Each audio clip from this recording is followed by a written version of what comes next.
calhar aqui esse assunto com elas nesta manhã. E o assunto sempre em alta, né, a questão do endividamento da população. E elas vêm bater um papo conosco, nos mostrar um pouco do trabalho delas e do projeto e da Intus Forma. Que trabalho que me chamou a atenção, Gil e os ouvintes, é que elas trabalham também com crianças, educação financeira em crianças, jovens e adulto. Bom dia. Bom dia. Bom dia, Rodrigo. Bom dia, ouvintes. Bom dia, Gil. Bom, vocês chegam a Camaquã, hoje chegaram agora pela manhã.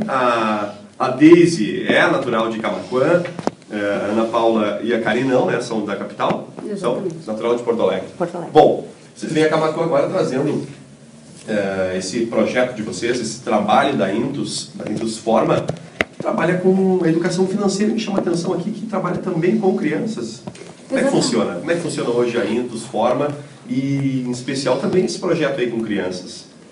Bom, Rodrigo, falando um pouquinho de educação financeira, né? A gente sabe a situação que existe hoje de endividamento. Se for pegar os dados do IBGE mesmo, a situação hoje é de mais de 60% das famílias brasileiras em situação de endividamento.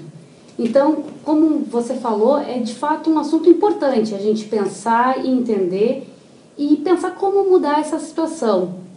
Então, além de os adultos e os jovens se preocuparem com isso, que são as pessoas de fato já na idade economicamente ativa, é importante a gente preparar o futuro. E para isso tem que se pensar em como trabalhar as crianças, em como elas tornarem esse assunto de educação financeira uma coisa natural, uma coisa que não tem sofrimento para se trabalhar com isso, é natural. E a Intus Forma trabalha com isso, com cursos e atividades que tem uma metodologia lúdico-vivencial para a formação de hábitos, que coloca as crianças em experiências onde elas podem ter a primeira experiência com dinheiro e bancária e, de fato, decisional em como usar o dinheiro e, com isso, já ir formando qual o padrão, qual a forma de atitude perante o dinheiro. Há poucas, acho que cerca de uma semana, mais ou menos, nós recebemos a visita aqui no programa do Pastor Ney. Ele é de Curitiba, se não me foge a memória, e ele estava realmente a Camaquã participando de uma atividade numa igreja, dando palestra a respeito do convívio dos casais, enfim. E um dos pontos que ele citou aqui na entrevista dele ao vivo foi que o fator financeiro é um dos que mais influencia hoje no relacionamento do casal, né? Compromete muito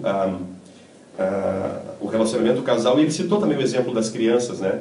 Muitas vezes a criança vai no mercado, o pai não impõe um limite, ela acha que pode comprar muitas vezes, que tudo é como se fosse de graça, não tem noção, a criança não tem noção do valor das coisas, né? Mas que era importante desde de pequenos, que eles tivessem conhecimento de como as coisas funcionam, do custo, né? E deu a dica, não leve crianças ao supermercado. Mas acho que a dica mais válida ainda seria eduque as crianças para que elas saibam, né? Tenham noção do valor das coisas, né? Claro que às vezes é muito difícil, né? A criança ainda é nova, não tem essa formação, a gente muitas vezes que vai quebrando a cara até os 30 anos também ainda não sabe direito. Imagina a criança, né? Exatamente. É muito interessante que a gente faz as atividades e um dos principais temas que se trabalha é a questão de o que é necessário para a nossa vida e o que é importante.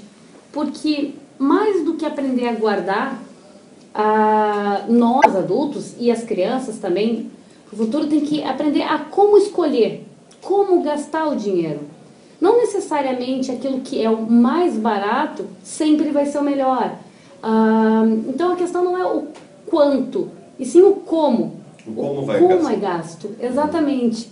E nessas atividades de, por exemplo, o que é importante, o que é necessário para a vida das crianças, é muito legal que depois que passa a atividade, a gente tem o feedback dos pais e dos professores, que as crianças começam a perguntar, né? Quando o pai e a mãe...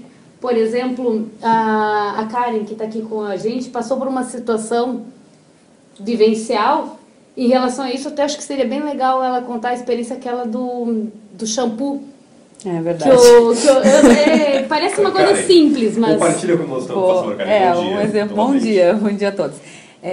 Não, é que assim, eu tenho 2 filhos, né, nessa fase de 6 a 8 anos, E eu explicando desde cedo essa questão de, enfim, vamos escolher o que é melhor no supermercado, quem sabe não escolhe o mais caro, enfim. E aí, em um determinado momento, depois que ele entendeu o que ele podia escolher no supermercado, a gente chegou em casa e ele tava lá botando fora um shampoo super caro que eu tinha. E aí, exatamente, eu disse, não, filho, pelo amor de Deus, tu vai botar fora o meu shampoo que veio não sei da onde, aquela coisa toda dele. Mãe, mas se é caro, por que tu comprou? E aí ele me colocou em conflito. E eu, opa...